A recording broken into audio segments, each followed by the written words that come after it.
Good morning to all of you. See question. Find the area of the smaller part of the circle x square plus y square equal to a square cut off by the line x equal to a upon root 2. बच्चों यहाँ पर सबसे important चीज क्या है, ये smaller part क्या होगा। X square plus y square equal to a square, सभी को पता है कि ये एक सर्किल होगा जिसका सेंटर 0 होगा, रेडियस जो है उसकी ए होगी, तो ये एक सर्किल ड्रॉ हो गया।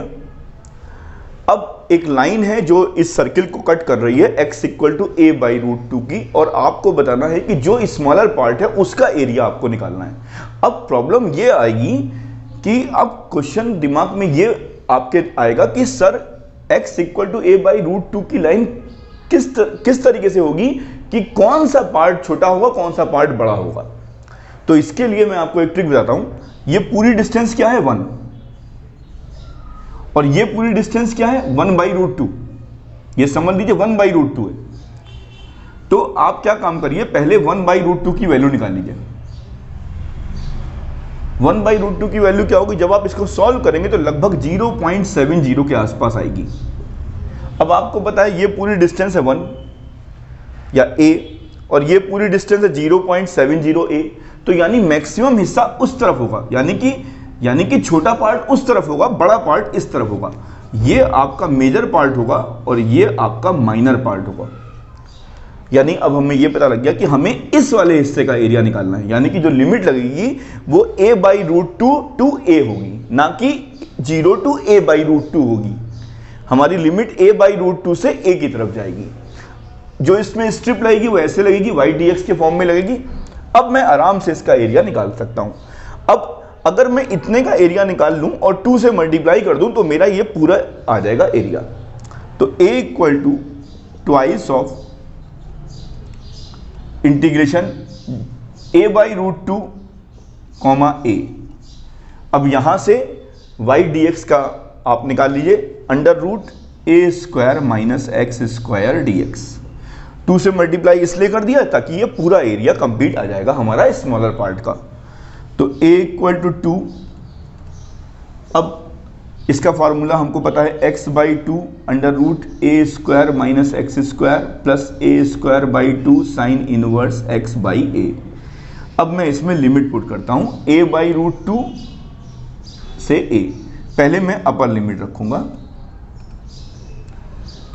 फिर मैं लोअर लिमिट रखूंगा।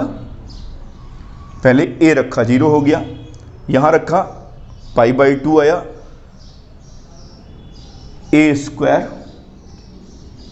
Pi by 4। अब मैं लोअर लिमिट रखता हूं, तो यहां क्या आएगा a बाई 2 रूट 2 हो जाएगा। यहां पे a स्क्वायर बाई 2 आएगा, a स्क्वायर बाई 2 को जब आप बाहर निकालेंगे तो आपका a बाई अंडर रूट 2 आ जाएगा। फिर आप यहां रखेंगे पाई बाई 4 आएगा, a स्क्वायर पाई बाई 8 आएगा,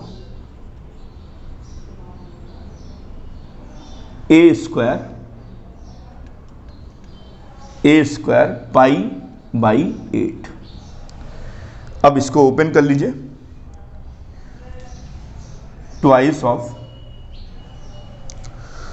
a square pi by 4 minus a square by 4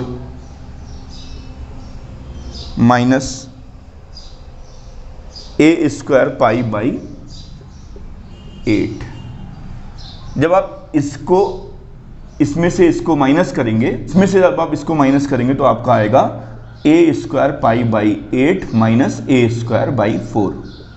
4 बाहर ले लीजिए तो ये बाहर 1 बाई 2 आ जाएगा, a स्क्वायर भी बाहर ले लीजिए तो आपका क्या आएगा pi by 2 minus 1 square unit.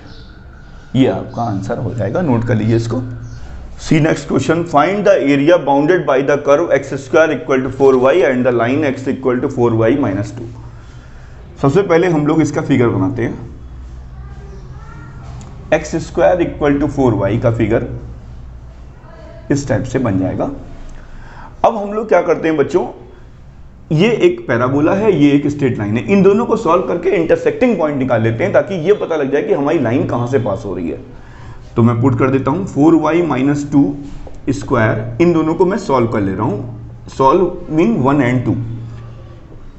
तो ये आपका आ जाएगा 16y स्क्वायर प्लस 4 माइनस का 16y माइनस का 4y इक्वल टू 0। जब आप इसको सॉल्व करेंगे बच्चों तो आपकी एक वैल्यू आ जाएगी y की 1 और एक की वैल्यू आ जाएगी 1/4। 4 माइनस 2 आ जाएगा और y की वैल्यू 1/4 रखेंगे तो -1 आ जाएगा। यानी हमारा पॉइंट क्या आएगा 2,1, एक पॉइंट आएगा और एक पॉइंट आएगा हमारा -1,1/4। तो इन पॉइंट को प्लॉट कर देते हैं। ये आपका 0,0 है, यहाँ कहीं 1 होगा, यहाँ कहीं 1 मान लीजिए, तो यानी ये वाला पॉइंट होगा हमारा ये आपका 1 है, ये आपका 2 है। ये यहाँ पे एक पॉइंट मान लीजिए 2,1 यहाँ होगा और -1 यहाँ कहीं होगा और 1/4 यहाँ कहीं होगा। कुछ लाइन ऐसे जाएगी बच्चों, ये लाइन कुछ इस टाइप से जाएगी। आपको किसका एरिया निकालना है और इसका एरिया निकालना है। तो सबसे पहले आप ऑर्डिनेट ड्रॉ कर लीजिए। एक ऑर्डिनेट मुझे x इक्वल टू 2 दिख गई और एक ऑर्डिनेट मुझे x इक्वल टू -1 दिख गई। अब अगर मुझे शेडेड पोर्शन का एरिया निकालना है, एरिया ऑफ शेडेड रीजन, कैसे होगा बच्चों? अगर मैं लाइन, इस लाइन, ये एक लाइन बन रही है, इस लाइन के नीचे का पूरा एरिया निकाल लूं और फिर इस पैराबोला के नीचे का एरिया निकाल लूं और पूरे एरिया में से इतना हिस्सा निकाल दूं जो आपको व्हाइट पार्ट दिख रहा है, ये हिस्सा माइनस कर दूंगा तो शेडेड रीजन आ जाएगा मेरा। तो मैं कोशिश करता हूं पहले, तो इसके लिए क्या काम करता हूं मैं, पहले -1 से 2 लिमिट लेता हूं। यहां पे मैं एरिया अंडर लाइन स्ट्रिप, आप सभी को पता है y dx की स्ट्रिप लगेगी, तो लाइन से y की वैल्यू निकाल लेता हूं। लाइन से y की वैल्यू क्या आ जाएगी, x प्लस 2/4 dx। माइनस, क्या माइनस करना पड़ेगा मुझे? अब मुझे इस पैराबोला को लेना पड़ेगा और जो ये वाइट पोर्शन आपको दिख रहा है ये एरिया मुझे निकालना पड़ेगा। तो इसके लिए भी मैं, लिमिट तो वही जाएगी मेरी, -1 to 2 जाएगी। अब इसके लिए मुझे y dx x²/4 dx। अब अगर मैं इसमें से ये हिस्सा निकाल देता हूँ वाइट वाला, तो मेरा नीला वाला हिस्सा आ जाएगा। तो सॉल्व करता हूँ मैं, 1/4 किनारे कर लीजिए, ये आपका हो जाएगा x²/2 प्लस 2x। इसमें मैं लिमिट लगा दूंगा माइनस, फिर मैं ये वाला हिस्सा करता हूँ, ये 1/4 किनारे कर लीजिए, x³/3, इसमें लिमिट लगा देता हूँ -1 2। 1/4 किनारे कर लीजिए, 2 रखिए पहले, 2 का स्क्वायर 4, 4/2 2, 2 2 4, 4 2 6 आएगा। फिर माइनस, अब लोअर लिमिट लगाइए, ये 1/2 होगा, 1/2 माइनस 2 कितना हो जाएगा आपका, -3/2 हो जाएगा। अब इधर आ जाइए, 3 को बाहर ले लीजिए, 4 3 12 हो जाएगा, x³ 2³ 8 माइनस -1 का क्यूब -1। अब ये आपका आएगा 15/2 इंटू 1/4 माइनस यहाँ पे आएगा 9/12, 3 3 9, 3 4 12। ये आपका हो जाएगा 15/8 माइनस का 3/4। यहाँ एलसीएम लेकर के इक्वेट कर लीजिए, लाइक फ्रैक्शन में बदल लीजिए इसको, तो ये आपका आ जाएगा 8, 15 माइनस 6 यानी कि 9/8 स्क्वायर यूनिट। ये आपका आंसर होगा। मोस्ट इंपॉर्टेंट क्वेश्चन है। Thank you.